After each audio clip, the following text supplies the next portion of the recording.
Something unusual has been happening in the Sahara Desert. In regions that were once completely dry, scientists are now detecting signs of water. Satellite images show patches of vegetation spreading across areas that used to be bare sand. In some places, seasonal lakes are forming after rainfall. And in certain regions, underground water is even beginning to reappear closer to the surface. This raises a surprising question. Is the Sahara Desert starting to turn green again? At first, that idea sounds unlikely. The Sahara is the largest hot desert on Earth, covering about 9 million square kilometers, roughly the size of the United States. It stretches across North Africa and includes some of the driest places on the planet. In many areas, rainfall is less than 25 millimeters per year, and some regions can go years without a single significant rain event. But despite these extreme conditions, the Sahara has not always been a desert. Thousands of years ago, much of this region looked completely different. During a period known as the African Humid Period, which lasted roughly from 11,000 to 5,000 years ago, the Sahara was covered with grasslands, rivers, and large lakes. Fossil evidence shows that animals like hippos, crocodiles, and even early human populations lived in areas that are now completely dry. So what changed? The main driver is Earth's orbital cycles. Small variations in the tilt and wobble of the planet affect how sunlight is distributed across different regions. Around 5,000 years ago, these shifts weakened the African monsoon system, reducing rainfall across North Africa. Over time, vegetation died off, soils dried out, and the Sahara transitioned into the desert we know today. But the climate system that created the Sahara is not fixed. And in recent decades, scientists have started to observe signs of change. Satellite data collected over the past 30 to 40 years shows that parts of the Sahara, especially along its southern edge in the Sahel region, have experienced increased rainfall.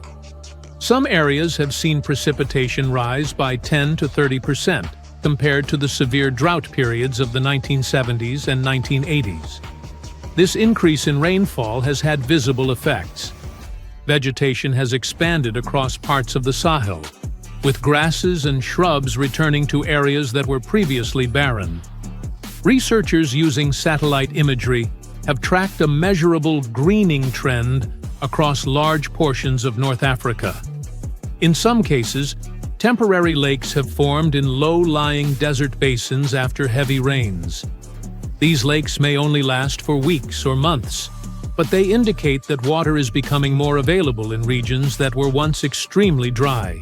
Another important factor is groundwater. Beneath the Sahara lies one of the largest underground water reserves in the world, known as the Nubian Sandstone Aquifer System. This aquifer contains vast amounts of fossil water that accumulated thousands of years ago when the region was much wetter. In certain areas, changes in rainfall and surface conditions may allow some of this groundwater to move closer to the surface. While this does not mean new water is being created, it can make existing water more accessible in localized regions. However, the situation is complex. Not all parts of the Sahara are becoming greener. While some areas show increased rainfall, others remain extremely dry, or are even experiencing higher temperatures and evaporation rates. Climate models suggest that warming global temperatures could intensify weather patterns, leading to both heavier rainfall events and longer dry periods. This means the Sahara is not simply turning green in a uniform way. Instead, it is becoming more variable. Some regions may see more vegetation and seasonal water, while others continue to face desert conditions. There is also evidence that human activity plays a role in these changes. Land management, agriculture, and reforestation efforts in parts of the Sahel have helped stabilize soils and support vegetation growth. Projects like the Great Green Wall Initiative aim to restore degraded land across Africa by planting trees and improving land use practices. These efforts can enhance the natural recovery of vegetation, especially when combined with increased rainfall. But scientists are careful about making long-term predictions. The African humid period developed over thousands of years due to gradual changes in Earth's orbit. The current changes observed in the Sahara are happening on much shorter timescales and are influenced by both natural climate variability and human-driven climate change. Some climate models suggest that parts of North Africa could experience increased rainfall in the future. Others predict expanding desert conditions due to rising temperatures. At this point, both trends are possible, depending on how global climate systems evolve. What is clear is that the Sahara is more dynamic than it may appear. Even the largest desert on Earth is not static. It responds to changes in climate, atmospheric circulation, and environmental conditions. In certain regions today, grasses are returning, water is briefly pooling on the surface, and ecosystems are beginning to reappear in places that were once completely barren. These changes are small compared to the vast size of the desert, but they are measurable, and they are real. The idea of a green Sahara may sound like something from the distant past, but the evidence shows that under the right conditions, the landscape can change again. For now, scientists continue to monitor rainfall patterns, vegetation growth, and underground water systems across North Africa. Because even in one of the driest places on Earth, the environment is still evolving. Now, if you were to check out the Sahara from space right now, instead of a barren wasteland, you'd spot a surprising sight. Dry land sprinkled with some lakes and rivers in Morocco and Algeria, all thanks to some heavy rains in early September 2024. These aren't oases. This is just the Sahara going back to the factory settings. Believe it or not, eons ago, one of the biggest deserts on Earth was actually a lush paradise full of greenery. Let's first see how the Sahara turned into a desert.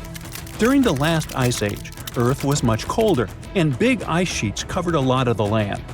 At that time, the Sahara Desert was significantly bigger than it is today, and on our planet there were fewer tropical forests. And the cooler temperatures changed how rain was distributed in the tropics. Now, normally, warm air rises in the tropics, which helps create rain. Since it was colder during the Ice Age, this system got, messed up, and less rain fell in some areas. This caused more dry and desert-like conditions in places that are usually wetter. There was also a lot of dust blowing around in the Sahara Desert, which scientists found in old ocean sediments. But about 12,500 years ago, something surprising happened. The dust levels went way down. This meant that the Sahara got a lot wetter, which is a sign that the climate suddenly warmed up for a while before cooling down again. After 12,500 years ago, the Sahara became a much greener place, like a savanna, because a weather pattern called the Intertropical Convergence Zone, a mouthful indeed, moved north during summer. This wet period was at its best around 4,000 years ago, when temperatures were a bit warmer than today. At that time, more rain fell in the Ethiopian highlands, which made the Nile River carry more sediment. However, there was another big change called a Heinrich event, which caused the Intertropical Convergence Zone to move back south. This led to the Sahara and Arabian regions drying out quickly. Because of this, the Nile River had much less flooding between 2700 and 2100 BCE. Long story short, too late for that. The Sahara has gone through wet and dry cycles due to changes in the climate and weather patterns over thousands of years.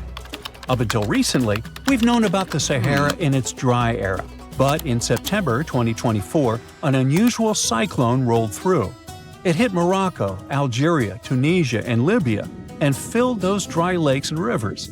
The satellite images from NASA of before and after the rains are stunning. It's like the Sahara has had a makeover. Some areas in North Africa received up to 8 inches of rain. For comparison, Seattle gets about 40 inches per year, only 5 times what the Sahara received. I say only for one simple reason. Seattle has a reputation for being quite rainy, while the Sahara does not. The tricky part is those 8 inches. Essentially, the entire yearly quota for this area fell in a matter of moments. So, in a way, it might have felt rainier in the Sahara than in Seattle. The mountains funnel the water into ephemeral lakes in northern Algeria, which recently expanded to over 70 square miles and reached depths of more than 7 feet. That's enough water to sustain it for a year. So what exactly are these ephemeral lakes? Well, they're basins that fill up for a short time each year, but might stay dry for several years if the rain doesn't cooperate. Sometimes water flows into them from a small surrounding area, or it can just be good old-fashioned rain. Now, a big question arises: how come these lakes exist in the first place? Well, generally they form because there's excess water trapped on the surface. But the soil in the Sahara is incredibly dry. Shouldn't it act like a sponge? It must be thirsting for moisture. Well, think about how eagerly your potted plant drinks up water when you return home from a vacation. However, no matter how parched it is, dry soil can only absorb a limited amount of water, which is often quite small. And just like your potted plant, it doesn't necessarily drink it all. You might simply be overwatering. Or, if you check the saucer below, you could find a mini flood. Another significant factor preventing the soil from absorbing water is the lack of vegetation. Under normal conditions, trees, shrubs, and various plants help retain moisture. In the desert, however, it's nearly impossible. There may be a few palm trees, but that's about it. This also explains the formation of those temporary lakes. Precipitation that isn't held by plants accumulates in low-lying valleys and depressions, creating these fleeting bodies of water. These lakes may only last for a limited time, but that doesn't mean they shouldn't have names. For instance, the beautiful lake adorned with swaying palms that you see is called Lake Yasmina, located in the oasis town of Merzoga. In certain areas of the desert, where the dunes rise, it may appear as though you're looking at a mirage, but it's not. The sand dunes are partially covered by water. Remember how I mentioned 8 inches? Well, that's not entirely accurate for some regions. In fact, there are places where the flooding is so extensive that the palms are submerged up to their crowns. Now, the last time we saw a downpour this intensive was 30 to 50 years ago. But this rain is more than welcome. After 6 consecutive years of drought, Morocco really needed it. Lakes that had been dry for decades, like Lake Ariki, are finally getting some much-needed water. A recent analysis revealed that out of the hundreds of storms that have hit the region since 2000, only 6 brought enough rain to start filling up this lake. And of those, only 2 resulted in a lake level higher than what we saw in September 2024. So while this torrential rain seems like a blessing, the big question is, will it last? The answer is yes. When humid air from near the equator meets the hot, dry air from the north, the Sahara Desert tends to get more rain. Scientists say this collision zone is shifting further north as the planet warms, and it warms, so it's likely to keep moving that way over the next couple of decades. So I seem a bit overly optimistic about this, and the truth is, the news isn't entirely positive. The reality is that no one was truly prepared for a flood situation like this. Moreover, remember that this isn't some Southeast Asian country where people are accustomed to dealing with water. This is the bone-dry Sahara. That said, I think you know what I'm getting at. Tragically, at least 18 people lost their lives to the intense rains in southern Morocco. The authorities are gearing up for even more heavy rain in the region. But if that's the case, could it mean the Sahara is facing extinction? And what would that even mean for us? It might sound a bit strange, but our planet actually relies on deserts, and the Sahara is no different. At first glance, it may seem like a barren wasteland, and it's nothing to write home about. But deserts play a crucial role in our ecosystem. They act as major carbon storage sites and are considered net carbon sinks, with the Sahara alone holding an estimated 1 trillion metric tons of carbon. In the fight against climate change, these existing deserts are like a buffer, helping to keep the temperatures within acceptable levels. Yeah, deserts are scorching hot, but they act as the world's air conditioning. Plus, desert sands are an unexpected source of nutrients for lush areas like tropical rainforests. Believe it or not, scientists have found that the sand particles from the Sahara have a hand in nurturing the Amazon rainforest. These particles travel across the Atlantic Ocean, riding the winds all the way to South America, where they enrich the soil in the Amazon basin. Without the Sahara, experts believe the Amazon rainforest could face serious collapse.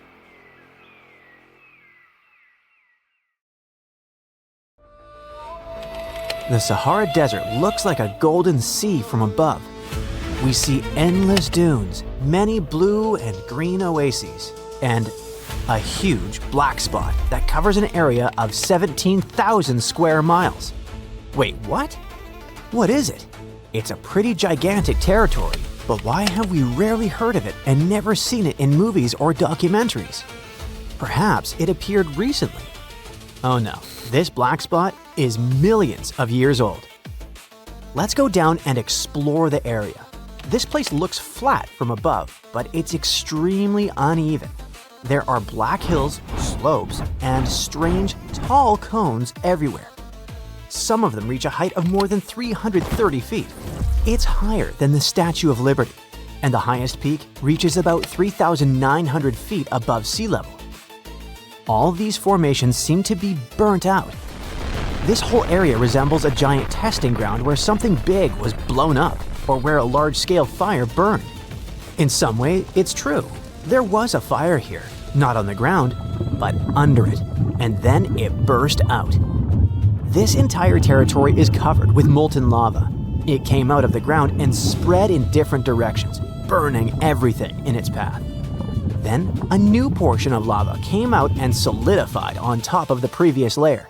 And so, with time, the lava formed a hill, a cone, and all the mountains located there. So, turns out this place is covered with small volcanoes? Kinda. There are about 150 of them. They're all extinct, and they're not exactly volcanoes. This place is called the Harouj Volcanic Field. But the volcanoes here don't look the way you imagine them. Here you can find different types: small vents, chimneys, and even shield volcanoes. Do you remember what shields look like in historical epic movies about ancient Greece or Sparta? These are round, flat plates with a smooth protrusion, so shield volcanoes look kinda like these inverted shields. They don't turn into a hill or a mountain because the lava coming from these volcanoes is low viscosity, more fluid, and consists mainly of basalt. It spreads further than ordinary lava and takes longer to cool. As a result of such lava eruptions, vast and massive structures appear much wider and lower than ordinary volcanoes. Some of the volcanic rocks here are up to 6 million years old. The most recent eruptions occurred only a few thousand years ago, so it's quite safe to wander around here and take photos. Probably. But why are there so many volcanoes here? Most volcanoes on the planet appear along fault lines crossing the Earth's tectonic plates. Imagine that our planet is like a jigsaw puzzle. Fault lines are the places where the puzzle pieces are attached to each other. When seismic activity occurs, red-hot magma comes out of those cracks, and at that moment, a volcano appears. Okay, so the Harouj Volcanic Field is a huge fault, right? No. The strange thing is, there's no fault line here.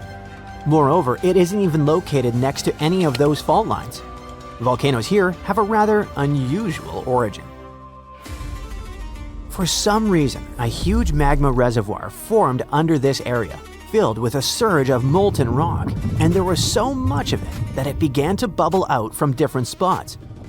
These were not explosive eruptions like those of ordinary volcanoes.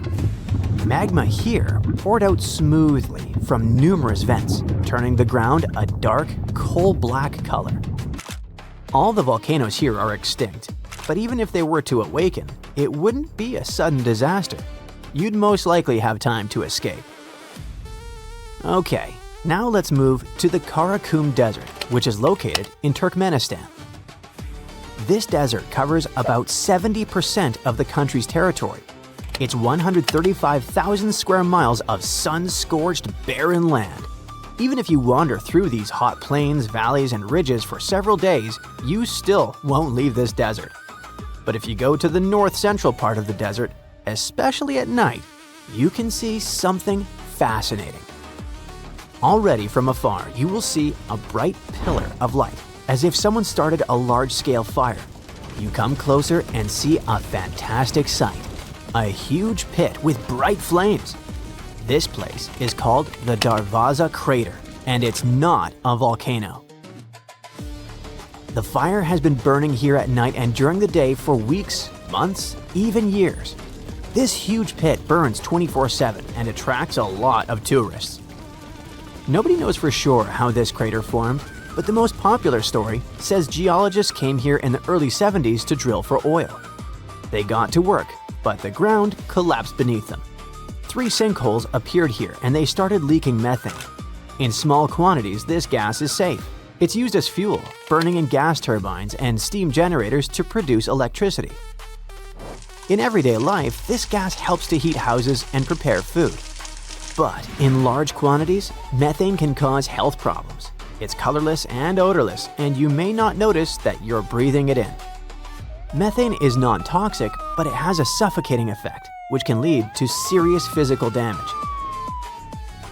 Also, a methane leakage can harm the environment because it's a greenhouse gas. Methane emissions can lead to an increase in global temperatures and the greenhouse effect.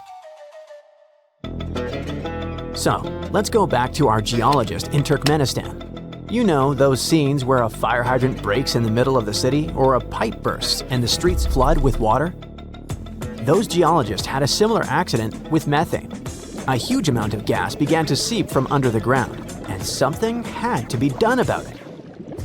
You're in the middle of a desert next to a huge pit where dangerous explosive gas is leaking out non-stop. What would you do? Set it on fire, of course. Scientists thought the fire would soon burn all their gas reserves and everything would be fine. They set it on fire and started waiting. An hour? A day? A week? A month? Years passed, but the gas continued to burn, and it was much better for the environment than invisible seepage. This place began to attract tourists and geologists from all over the world. Many scientists wanted to look at the eternal fire to examine it, and some of them did. In 2013, a Canadian researcher came there and found out that no one really knew how that funnel had formed. Local geologists said that the crater had formed in the 60s, but people began to talk about it only in the 1980s. Now it's impossible to find exact information about the origin of the fire pit because it's classified. Why? Good question. If you have the money and desire to go to Turkmenistan to see the Darvaza crater, don't rush to do it.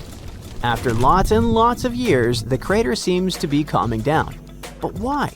Has all the methane run out? Nope. The authorities just stepped in and tried to stop the leak. In simple words, they found a way to turn off the valve. Now, in satellite images, you can see that the fire is almost out. On the one hand, it's sad that now you won't be able to see it with your own eyes. But on the other hand, the number of fires in this region has decreased threefold. Okay, splashes of fire and magma in the middle of hot dunes don't seem strange. What about active volcanoes in the middle of icy plains and endless snow? On the territory of West Antarctica, scientists have discovered 91 volcanoes hidden under a 2.5-mile thick layer of ice. This makes Antarctica home to the world's largest volcanic ridge. All this ice is putting a lot of pressure on volcanoes and possibly holding them from erupting. But as we know, the temperature is rising all over the world, and the ice is melting. If it loses a lot of mass, it can trigger the volcanoes, which will then melt even more ice. This will lead to higher sea levels and many other problems. But let's talk about this in another video. 11,000 years ago, give or take, the most famous desert in the world, the Sahara, was all green and alive, with lakes, rivers, grasslands, and forests. Several thousand years later, it all changed. But then, in 1877, a Scottish businessman, Donald Mackenzie, got the ambitious idea to create a sea right in the middle of the Sahara Desert. Mackenzie thought he could dig a channel from a lagoon near Cape Juby in northwestern Africa south to a large island plain. He thought this area was very low, about 200 feet below sea level. If he flooded it with water from the Atlantic Ocean, he believed it would create a giant inland sea, about the size of 60,000 square miles. His idea was to use the new sea for commercial navigation to West Africa, which had plenty of valuable resources and markets with huge profits. Even though Mackenzie had never visited the Sahara himself, he read about other dry desert areas below sea level, like Tunisia and Egypt, which had salt lakes called chats. But the businessman was wrong about how elevated the plain was and didn't receive enough investment, so he didn't bring his project to life. A French geographer named François L. Roder and a diplomat who developed the Suez Canal came up with a similar idea a year later. Roder was inspired by Greek historian and geographer Herodotus, who mentioned the Bay of Triton in his writings. It's sort of an Atlantis of Africa, as there is no proof it really existed and no one can tell where exactly it was located. The salt plain could have been the seabed of the Bay of Triton, and they could bring this sea back to life. So the French crew thought they could dig a channel from the Mediterranean Sea into a seasonal salt lake in present-day Tunisia. Water would flow into dry basins and create an inland sea. They were hoping it would be around 3,000 square miles in area and 75 feet deep. It would definitely require a huge amount of water. The new sea was supposed to turn the dry desert into a flourishing garden. The climate in the area would become cooler, and there would be more rainfall in the region. And here comes the best part for the French. They'd replace trade caravans with steamships and generate more profit. The cost of this project would be almost $1 billion in today's money. Some people got worried that this new sea would create swamps full of dangerous bacteria. The French authorities stopped the project when they found out that many areas that would be involved were not below sea level, and the plan was just impossible. Now, some people were also afraid it could tilt the Earth on its axis in a dangerous way, or cool down Europe to the point there would be a new ice age. But the idea lived on, and most recently, Egypt was considering flooding the Qattara Depression in eastern Sahara through a canal or tunnels from the Mediterranean Sea. Water would evaporate quickly because of the desert climate, and a controlled balance of inflow and evaporation would let them generate huge amounts of hydroelectric power. But the project involved using atomic power to carve the new channel, and it didn't come to be. Famous writer Jules Verne described the flooding of the Sahara in his final novel, Invasion of the Sea. In the book, the scientists didn't proceed with their plans to turn the desert into a sea, but an earthquake did the job for them. So if the book comes to life, we might go swimming at a new Sahara sea resort in the future. Another massive flooding project has to do with Lake Erie in Australia. When it fills up completely, it becomes the largest lake on the continent. It happens only a few times a century, and when it does, the lake has the same salinity as seawater. When it dries up, it becomes extra salty.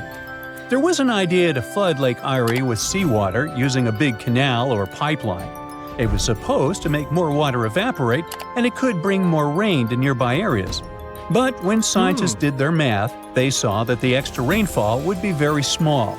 It is so tricky because Lake Erie is below sea level, and the area gets really hot, so lots of water evaporates every year.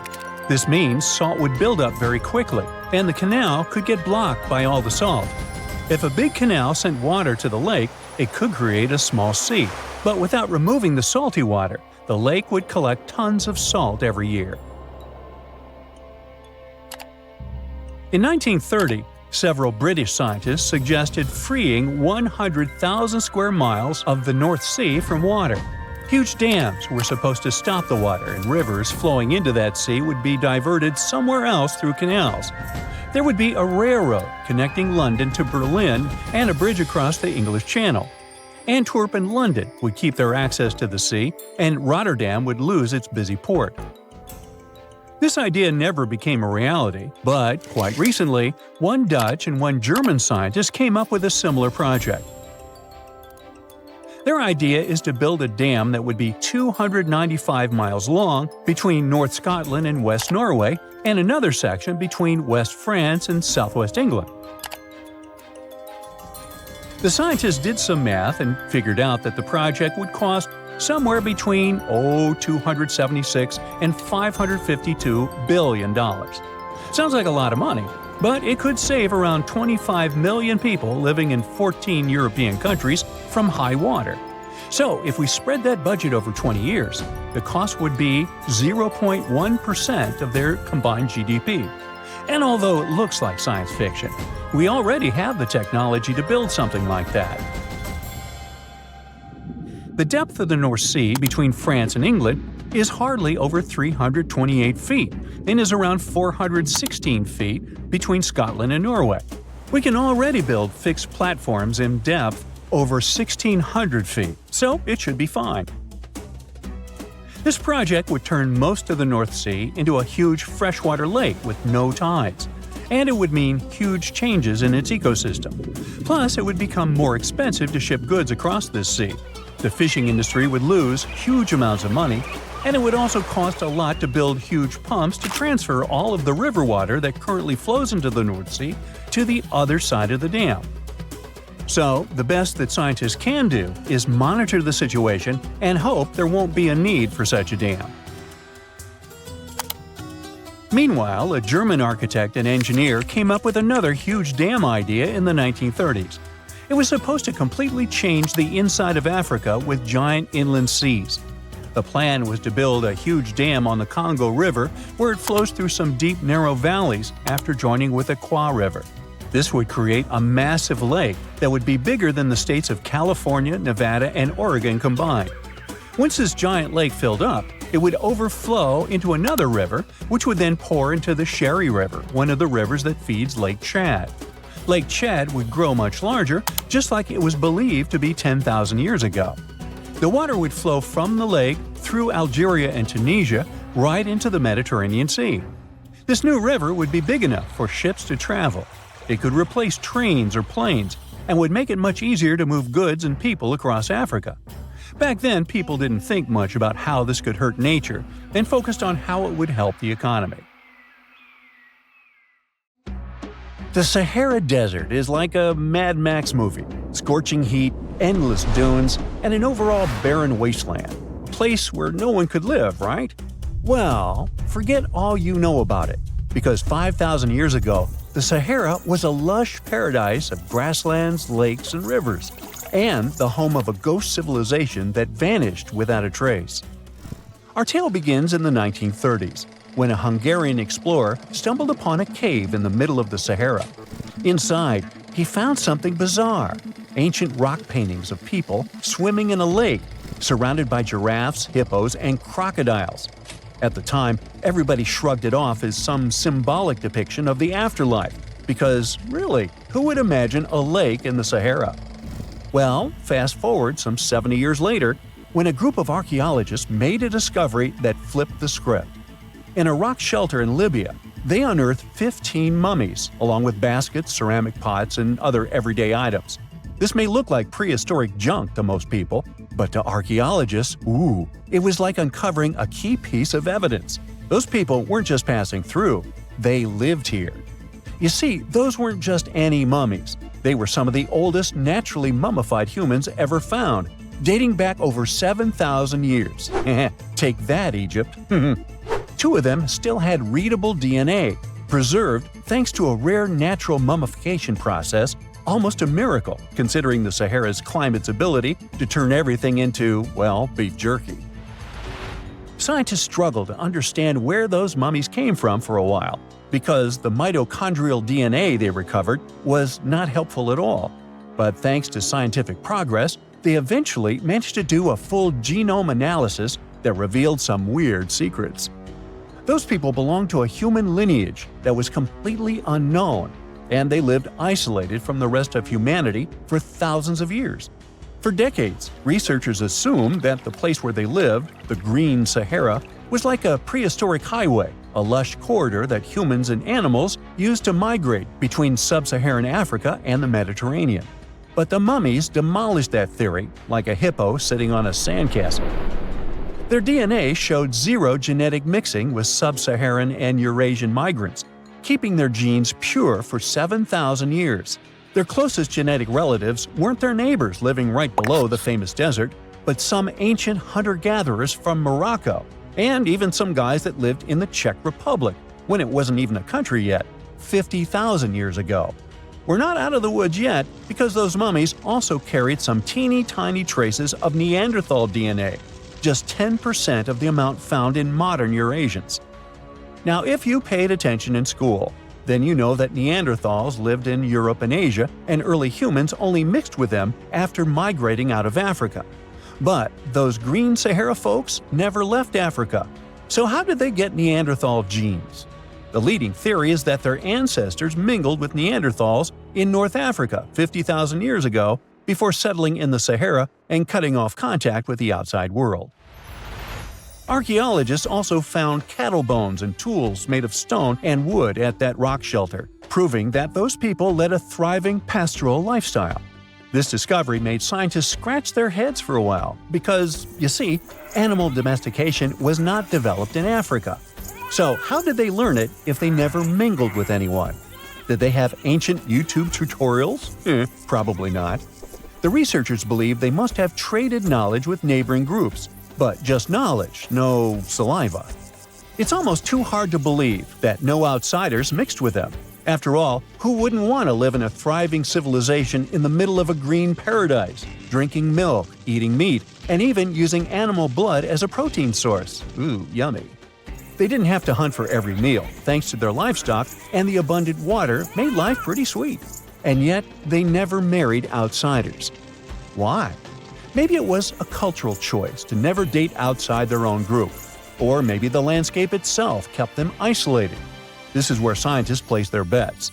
They believe that the dense forests and rivers that existed in the Green Sahara acted like nature's no trespassing sign, creating a geographical barrier that isolates animals, plants, and whole societies. This isolation is the reason why their genes were so unique. These guys weren't swapping spit with anyone else. But this genetic time capsule almost didn't survive. For most of the last ice age, the Sahara was even harsher than today, a true dead zone where humans couldn't survive. 70,000 years ago, even the toughest people disappeared, retreating to the Nile Valley and the Mediterranean coast. Why? Because Earth was a climate bully. Massive glaciers stole all the moisture, weakening monsoons until rain clouds barely reached North Africa. Then came the knockout punches. Armadas of icebergs flooded the North Atlantic, triggering devastating droughts each time. This was the Sahara's ultimate keep-out era. Now, you're probably wondering how in the world the Sahara turned green after all this, and then went back to being a desert again. Well, it all started 15,000 years ago, I wasn't around then, when Earth was shaking off the last ice age. Our planet's axis was a bit wobbly, and because of that, the northern hemisphere got closer to the sun, getting extra sunlight and heat. This eternal summer turned North Africa into a giant moisture magnet, pulling water from the Atlantic and making it all rain down on the Sahara. The result of this ridiculous amount of rain was a lush savanna, complete with lakes the size of small countries. But the African humid period was not just a one-time miracle.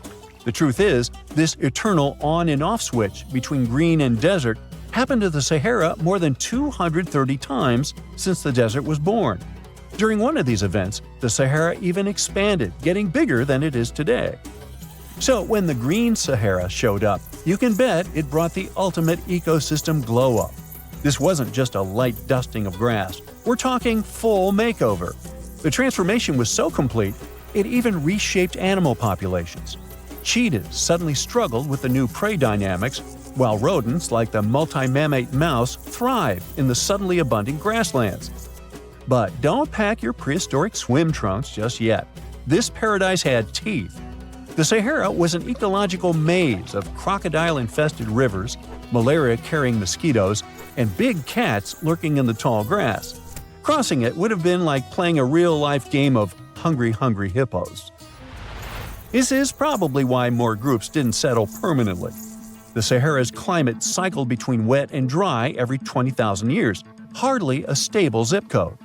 For most ancient people, it was smarter to treat the Green Sahara like an all-you-can-eat buffet, grab resources and leave before the desert returned. Still, this Green Sahara period lasted for 10,000 years, giving our mystery shepherds plenty of time to thrive. But around 5,000 years ago, Earth's axis shifted again, the rains moved away, and the Sahara dried up faster than a puddle in July. As the desert returned, the shepherds from the Green Sahara had no choice but to pack up their livestock and leave. Some researchers believe they migrated toward the Nile, laying the groundwork for ancient Egypt, so I guess their legacy lives on. Besides, their pure lineage may be extinct by now, but some faint genes of the mummies can still be found in the people that live in North Africa today. But the introvert mummies were not the only ones using the Green Sahara as an Airbnb. They actually had neighbors just around the corner, in a lakeside village in Niger to be exact. Those people thrived for 5,000 years and left behind the oldest Sahara Desert cemetery, including a man buried in a turtle shell, a grinning Halloween man with filed teeth, and a heartbreaking family embrace frozen in time, victims of the very waters that sustained them. Eventually, those people disappeared too, just like it happened to our antisocial friends. This proves that this desert outsmarts everyone, with a landscape that gives paradise with one hand and takes it away with the other. Now, thousands of years ago, the Sahara Desert was a green valley with rivers, lakes, flowers, various animals, and people who had different DNA. They weren't visitors from another planet or some unknown separate species. In fact, they were quite normal. But their genetic code changed scientists' understanding of how human civilization developed. It sounds a little confusing, but let's start at the beginning. Among the endless dunes of the Sahara, there is a small rock shelter where wanderers can hide from the scorching sun. This place is called Takakori. Recently, it became famous because scientists found two mummies there who lived about 7,000 years ago. At that time, in China, people were learning to domesticate pigs. In Egypt, paintings with geometric patterns appeared. Almost everywhere in the world, people were developing agriculture. But what was happening in the Sahara? Scientists analyzed fragments of DNA from the mummies, along with other artifacts found in the cave. They discovered that the bodies belonged to female pastoralists. They lived during a time when the famous desert was known as the Green Sahara, because of its humid climate and abundant vegetation. Those mummies belonged to a group of people of unknown origin. Their DNA did not contain the genes typically found in populations that lived in that region. In fact, their genome did not resemble any other known genetic lineage. Surely, there must have been relatives of these people living in other regions. A similar genetic code was found in the remains of hunter-gatherers in the Ephemeral cave located in Morocco. The DNA of the people from these two caves was equally distant from the DNA of people who lived in the southern part of the Sahara. Since their DNA was not similar to other genomes in the region, this tribe must have lived quite separately. They probably did not accept strangers and did not move from place to place. They simply didn't need to, since the Green Sahara had everything necessary for life: a good climate, water, and food. These Takakori people lived within their own community as if they were separate from everyone else. But then, how did they learn about animal husbandry? Today, breeding bulls, goats, and other animals seems completely natural, but in the distant past, it was a real breakthrough. Farming and cattle breeding technologies developed around the world during mass migrations. Imagine a small indigenous group living in the Green Sahara. Suddenly, thousands of outsiders who know agricultural techniques arrive from other regions. They take over the land, drive some locals away, allow others to stay, impose their own rules, and begin cultivating the soil.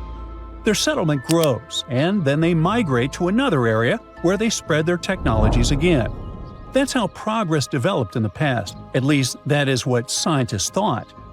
Of course, during these migrations, different people mixed with each other, which introduced great diversity into the genetic code. But in the case of the Takakori tribe, there was no diversity. They were not attacked, and large-scale migrations did not affect them in any way. So the question arises, how did they know about cattle breeding? This is what surprised researchers. We were convinced that agriculture spread exclusively because of large-scale migrations. The discovered mummies showed scientists that people simply exchanged knowledge and culture. Perhaps a traveler came to the Takakori settlement, showed them how to breed animals, and left. No genetic mixing occurred, which is why they retained a distinct and separate genetic code. It's also possible that someone from Takakori traveled elsewhere and returned with new knowledge about herding. No one conquered anyone. No one imposed their knowledge or rules. In other words, they did what modern people do. They shared experience and knowledge. This small detail in the genome of the two mummies shows that the ancient world may not have been as cruel and harsh as we once imagined. In a sense, the genetic material inside those mummies tells the story of how the technological and cultural development of humankind has changed over time. But there's also the reverse situation, when the development and progress of human civilization shape our genome. What? It sounds strange. Do microwave ovens affect our DNA or something like that? No, it's much bigger than that. Our DNA was changed by fire. If you look at us through the eyes of nature, we are very strange creatures because of our weird relationship with one of the most dangerous elements in the world. But what's so strange about it? Well, just look at nature. Did you see how people in thrillers about wildlife scare away wolves and bears with fire? It's because it really may work, since many animals are afraid of fire and stay away from it. Some lizards learn how to survive wildfires by hiding in already burned bushes, places where the fire will not return. Evolution has made nearly all living creatures avoid fire, but not humans. We're the only species on the planet that does not run from fire but uses it. No other animals live under a constant risk of burns. Evolution was not prepared for this and had to rapidly adjust our genes to match our behavior. The technology of controlling fire is one of the oldest in the world. We used it to keep warm in cold climates, cook food, produce metal and ceramic objects, build homes, and conquer territories. We put hot food into our mouths and drink hot tea. We're the only creatures on the planet that voluntarily put a potentially dangerous source of heat into our mouths. And this has been happening for thousands of years. Fire is still an essential tool, and all this time, we've been getting burned. No other species on Earth experiences anything close to the number of fire-related damages that humans do. And it's not just about our past. Even today, we interact with burning gas stoves, red-hot car radiators, and boiling water in kettles and saucepans. What about risky equipment in factories? The danger has not disappeared. Surely every person has had a small accident with something extremely hot. I know I have. As a result, through evolution, we developed a unique genome unlike that of any other living being. When we touch something hot and our body begins to heal the damaged part, it feels like a natural ability. But this healing depends on specific genetic mechanisms. Without them, even a small accident could cause serious problems. The development of these genetic adaptations was a complex and lengthy process, since changes in DNA do not happen quickly. While humanity was adapting to fire, intense natural selection was taking place. Some scientists even suggest that we are descendants of those who recovered from burns more quickly than others. Of course, mammals also have adaptations related to fire. Scientists studying primate DNA discovered a set of 94 genes that activate in response to burns. So, what makes us different? In humans, some of these genes evolved much faster and became far more effective at healing and fighting bacteria. So, does it turn out that we have a superpower we never realized we had? Yes, but there's bad news. The same immune response that allows us to heal quickly from burns can also cause serious problems. How is that possible? Well, instead of using examples with real people, let us imagine a mannequin with the same fire-related adaptations as a human. When the mannequin receives a small burn, say from a hot radiator under a car hood, its immune system quickly triggers inflammation, during which immune cells neutralize the damage. It is an aggressive healing strategy, but it works. However, if the mannequin gets a large area burn, that same defense becomes dangerous. The immune system uses the same tactic for major burns as it does for minor ones, creating massive inflammation that can be life-threatening.